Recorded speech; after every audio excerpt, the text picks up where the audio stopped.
I'd like to get your take on what the UN said, harshly condemning what Trump did, and also looking at the fact that Venezuela sits on so much oil. Do you think that this is simply naked aggression, that the U.S. wants to go in, take control of the oil, and take mines in the United States off of so many things that have caused concern here, from high cost to the Epstein files, things of that nature? Yes, absolutely. What I find extraordinary is that such a serious attack, this is the first attack by the United States in 200 years on the South American mainland. We have seen this before in Mexico and Central America and in the Caribbean, but never before in all of U.S.-Latin American relations history have we seen an attack on the South American mainland, like the bombing we saw last night in Caracas. So this is extremely serious.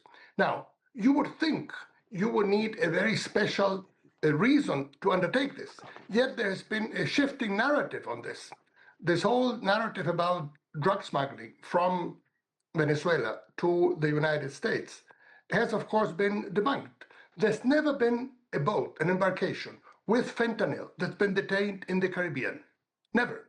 So this whole argument that 25,000 people die in the United States due to the drugs carried in one of these boats that have been sunk, does not hold water.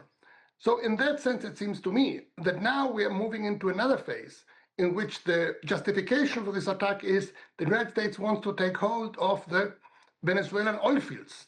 Mr. Trump, in his press conference today, said that the oil industry in Venezuela was built by the United States, that the United States, therefore, is going to take it back.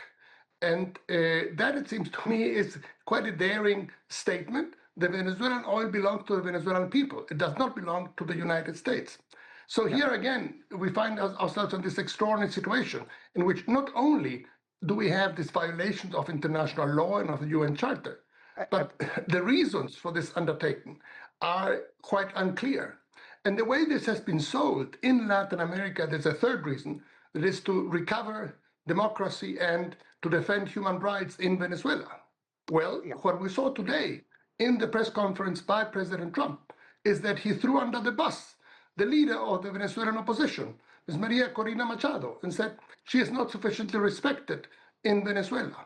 So the whole narrative as to why this is going on, is extremely dubious.